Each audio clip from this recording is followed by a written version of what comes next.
예. 네. 독일 같은 경우는 무제한, 무한대 지원을 지금 네. 하고 있는데 우리나라는 3천억 원 수준입니다. 너무 네. 적은 거 아닌가 하는 생각이 드는데요. 그런 지적을 할 수가 있죠. 아마도 지금 너무 누수가 많기 때문에 하나하나를 다 충분히 지원하기 어려울 거라는 점에 대해서는 공감을 합니다만 항공, 해운, 그리고 철강 등등에서 우리가 기간 산업이라고 부르는 곳들에 아마 모종의 지원책이 추가로 나올 겁니다. 그래서 추가로 추경 이야기가 지금 나오고 있는 상황이기는 한데 대기업, 중소기업 이렇게 나눌 수 있는 거 오히려 제조업체의 부분인 것 같고요. 항공업계는 비행기가 못 뜬다 하면 고용이 안 되고 관련해서 기내 급식하는 업체들, 기내식 업체들, 예. 청소, 보안, 용역 이쪽이 다 어려워진다는 걸 전후방위 효과를 반드시 뭐 제조나 건설 쪽으로만 생각할 그런 시점은 아닌 것 같고 하지만 정부도 고민이 있을 거예요. 모두 다 살릴 수는 없을 거고요. 아마 적정한 시점이 되면 LCC든 뭐 좀 규모가 있는 항공사이든 얼마나 투입을 해서 어디까지 살릴 것이냐 이걸 선택을 해야 하는 기로에 서게 될 것 같습니다. 근데 만약에 이제 정부 지원책이 이제 말씀하신 대로 나온다면 지금 회사채 차환 발행이 가장 시급하고 필요한 거니까 그걸 전격적으로 보증을 정부가 뭐 다 해준다거나 그게 뭐 지금 그런 독일이 식으로 하고 하면 있는 어떨까요? 방식이죠. 독일 지급 방식입니까? 보증을 해주는 방식이고 그리고 앞서 말씀하신 그 미국의 지원 사례의 경우에는 현금이든 론이든 지원을 하되 반년 동안 해고를 안 한다는 조건이 붙어 있습니다. 고용 유지에 따라서 어떻게 앞으로 자구책을 마련해 나갈 거냐 이런 것들이 정해지기 때문에 우리도 당장 이 직원들을 내보내지 않는 대신 어떤 걸 해볼 수 있느냐 이거 업계하고 정부가 머리를 맞대고 고민을 해봐야죠. 네. 교수님 어떤 지원책이 어떤 식으로 했으면 바람직하다? 지금 저 평론가님 하신 말씀이 그 부분이 참 중요하죠. 그 미국 정부는 지원하는 조건을 달았어요. 아주 명확하게 답니다. 그래서 그 직원 해고하지 말아라.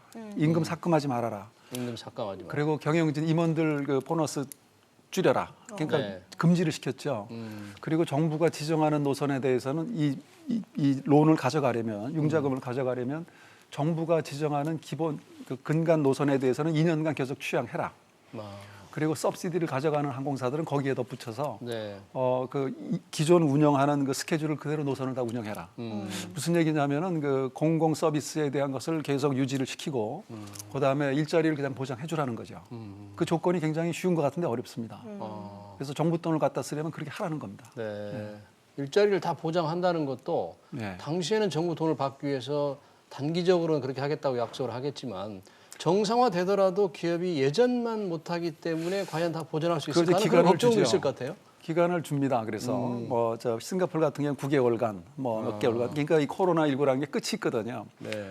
이게 뭐 마냥 가는 게 아니고 뭐 길어봐야 내년이면 안정이 된다고 보니까 정부가 그 특별 융자를 주더라도 지급 보증을 해주더라도 이것이 사양 산업도 아니고 항공 산업은 네. 계속 성장하는 산업이기 때문에 시간이 지나면 회복이 된다. 그거에 대한 정부들이 확신을 갖는 거죠. 네. 앞서 박연미 평론가님 네. 기내식 업체 말씀 잠깐 하셨지만 이 항공사와 관련된 뭐 면세점이라든지 여행업계 또 뭐 기내식 업계 이런 업계 상황은 어떻습니까? 그쪽도 뭐 마찬가지로 어렵습니다. 기내식 업계가 잘 되려면 비행기가 운항을 해야 되잖아요. 예. 그런데 지금 보면 거의 국제선 운항은 멈췄다고 보셔도 과언이 아닐 정도로 국제선 운항은 거의 어려운 상황이고 그나마 제주로 취항하는 항공사들 한 50% 정도 국내에서 그걸로 연명하고 있다 이런 상황이고요. 또 일부는 화물 운송을 통해서 수익성을 좀 개선한다고 하는데 쉽지가 않습니다. 사람과 물자의 이동 제한이 현재 코로나19 사태 방역의 기본이기 때문에 그러다 보니까 기내식 업체의 경우에는 먼저 왔어요. 충격이.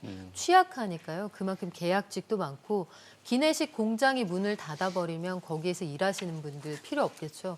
공장 자체가 문을 닫거나 근로자의 절반 이상, 1,000명 이상이 해고됐다 이런 공장들도 나오고요. 청소 용역 하시는 분들의 경우에는 재계약이 예정이 돼 있다가 해고 통지를 난데없이 받았다거나 무급휴직을 선택하든 해고를 선택하든 둘 중에 선택지가 그 둘 다 노동자에게 유리한 방향은 아니잖아요. 그러니까 예. 사실상 돈 안 받고 회사가 회복될 때까지 기다려라 이런 식의 압박을 받고 있는 상황입니다. 네. 지금 이제 정부의 지원이 아무래도 지금 당장은 이제 저비용 항공사에 좀 치중을 하고 있는데 결과적으로 사회적으로 중요한 결정은 이제 대형 항공사를 어떻게 할 거냐. 그 지원에 이제 상당히 네. 갑론을박이 좀 있지 않겠어요? 그건 뭐 저비용항공사가 어렵기는 더 어렵죠. 네. 지금 제주노선은 조금씩 살아나요.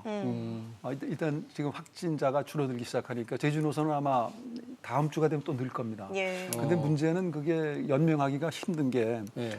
그 항공업계 전체 시장에서 보면은 국내 노선 전체 해봐야 10%가 안 됩니다. 그러니까 한 6%에서 8%이기 때문에 또 마진도 작고요. 예. 그래서 그거 가지고 연명하기는 좀 어렵고요. 지금 화물기도 LCC들은 띄우기가 힘든 게 그 지금 대한항공과 아시아나는 기종이 크거든요. 밑에 칸 거기를 콤비 밑에를 승객은 없더라도 그걸 화물기로 지금 쓰고 있거든요. 승객이 없으니까. 예. 그런데 그나마 이제 물동량은 줄고 있고 그런데 그런 점에서 보면은 LCC가 더 급하긴 한데 사실은 경제적인 파급 효과로 보면은 사실은 큰 항공사부터 먼저 살려야죠. 경제적인 파급이 워낙 크기 때문에. 그러나 그걸 뭐 어디가 먼저 우선해야 된다고 할 수는 없고요. 그거를 좀 트랙을 달리해서 그러니까 운전자금이 급한 데는 현금으로 풀어주고 네. 이제 미국식으로 하는 것이죠. 또 아시아나나 대한항공에 대해서는 지급 보증을 해서 회사채 발행이나 만기 연장이 가능하도록 지금 뭐 두 항공사 하면 아마 2조 5천억 이렇게 필요할 겁니다. 금년에 필요한 돈들이. 네. 근데 대한항공이 자구 노력한다고 해도 아마 한 뭐 용현동 땅을 팔고 그다음에 호텔을 매각해도 지금 시작이 됐을 겁니다. 그래도 거기서 조달하더라도 그걸로 자구 노력을 하더라도 부족한 돈은 2조 5천억이라고 얘기를 하거든요. 네. 아시아나도 그 규모가 되고 그거에 대해서는 물꼬를 터주라는 거죠, 정부가. 네. 박예민 평론가님, 네. 이렇게 비행기들이 멈춰서다 보니까 인천공항의 이용객 수가 김포공항보다 더 적어졌다면서요? 그리고 김포공항도 마찬가지로 예. 하루에 한 명도 그 국제선에서 내린 사람이 없는 날이 있었죠. 인천공항에 보면 그 전과 후에 이용자들의 수가 화면으로 확인이 될 정도입니다. 인천공항이 문 열고 가장 낮은 이용률을 보이고 있다. 지금 그런 상황이고요. 면세점의 매출이 수십만 원대 수준으로 줄어들었다. 전체 이런 얘기가 매출이요? 나올 정도거든요. 그렇다면 지금 상황은 정말 비상에 준한다 이렇게 보셔야 됩니다. 네. 그런 비상에 준하는 것을 기업들이 이겨낼 수 있도록 네. 이제 만약에 정부가 대형 항공사의 어떤 형태로든지 지급 보증을 한다고 할 때 이 자구 노력을 이제 요구할 거란 말이죠. 그럼 그렇죠. 어떤 자구 노력이 뭐 대주주의 보통 자구 노력하면 네. 대주주들에게 부담이 되잖아요. 그 어떤 네. 게 좀 필요할까요? 일단 우리가 생각해 볼 수 있는 건 그 선언적인 형태의 자구 노력이죠. 뭐 오너 일가가 주식을 뭐 기부를 한다든지 아니면 자산, 사재를 출연한다든지 뭐 이런 것들 그게 큰 도움은 안 된다고 해도 상징적인 수준이 될 수 있을 텐데 아시아나는 지금 사실상 주인이 없단 말이에요. 네. 그러니까 누가 주인이 될 예정이다까지는 정해져 있는데 그렇다고 현대산업개발 컨소시엄에서 누군가가 여기에서 주인으로서의 어떤 노블리스 오블리주를 보여줘야 한다. 이것도 좀 애매한 상황이고 대한항공 일가에서도 글쎄요 한진칼 주식을 내놓을지 뭐 그건 잘 모르겠습니다만 전체적으로 주가가 굉장히 떨어져 있는 상황이어서 주식을 내놓는다고 한들 큰 도움은 안 되겠습니다만 그쪽은 그런 액션이 좀 필요하겠고 아시아나는 어찌됐든 이 계약 관계가 순조롭게 마무리되도록 좀 정부가 순환할 수 있는 패스트 트랙으로 좀 도와줄 수 있는 그런 방안은 필요해 보입니다. 예, 시청자 문자 잠깐 보겠습니다. 3593님, 이번에 정리될 기업은 정리되는 기회가 되길 이런 의견 주셨고 또 5250님, 항공사 오너의 부도덕 때문에 지원도 가려가면서 해야 한다 이런 의견 주셨는데 교수님은 어떻습니까? 우리 평론가님 말씀하신 거 조금 덧붙이면 좀 맞는 말씀이죠. 아시아나는 박상구 회장이 팔고 나갔는데 네. 지금 뭐 금호고속도 잘 안 되고 네. 거기도 역시 내놓을 게 없어요. 네. 그다음에 그 이스타를 파는 그 네. 이상직 이상직. 회장도 지금 네. 한 1, 200억 챙겨 나갔는지 모르는데 지금 네. 선거 출마해서 바쁘실 거고. 네. 그런데 난 적어도 성의 표시는 좀 하면 좋을 것 같아요. 네. 왜냐하면 그건 이제 도의적인 문제일 수가 있죠. 네. 한진해운 망할 때 그 사실 고 조양호 회장은 400억이라도 내놨거든요. 네. 근데 대한항공 같은 경우는 자구 노력이라고 하는 게 지금 유휴자산 매각하고 호텔 파는 건데 네. 그거는 판다 하더라도 자 대주주가 이제 금융위원장이 그런 얘기도 했죠. 좀 대주주가 주식을 좀 내놔라. 회사채 발행을 하든지 제가 굉장히 한가한 소리라고 얘기했는데 그 조원태 회장이 대한항공 주식을 갖고 있질 않아요. 한진칼 주식이 갖고 있는 거죠. 예. 한진칼 주식의 그 0.1%, 1%를 가지고 경영권을 지금 싸우고 있는데 네. 그걸 내놓는 순간 이제 나가야 됩니다. 네. 그러니까 자구 노력이라고 하는 것을 어디를 무엇을 말하는 것인지 그러니까 물론 팔 수 있는 건 다 팔아줘야 됩니다. 지금은 네. 최대의 위기거든요. 그래서 지금 그렇게 해서 팔 수 있는 게 대략 보면 뭐 제대로 팔면 한 2조나 될까. 근데 워낙 들어오는 돈이 크기 때문에 금년에 왜냐하면 들어올 돈이 막혀서 그런 거죠. 그렇죠. 근데 미국 같은 경우에는 그 교수님 아까 말씀하신 대로 직원을 이제 해고하지 않는다는 조건 이런 건 그렇습니다. 있지만 그 오너 대주주가 따로 없지 않습니까? 없죠. 그러면 사실, 그 자구 노력을 그 아까 경영진에 대해서 보너스 지급을 하지 마라 삭감. 이런 정도인가요? 그래서 중단시켜라, 중단해라. 그리고 직원 자르지 말아라. 직원 자르지 마라. 사실 저는 지금 정부가 그렇게 해줬으면 좋겠어요. 그러니까 너네한테 지불 보증 해줄 테니까 지급 보증 해주고 구제금융 돈 넣어줄 테니까 직원들 손대지 말아라. 난 그 가구당 무슨 뭐 100만 원인지 50만 원인지 그거보다 네. 기업이 살아야 일자리가 그렇죠. 지속 가능하거든요. 네.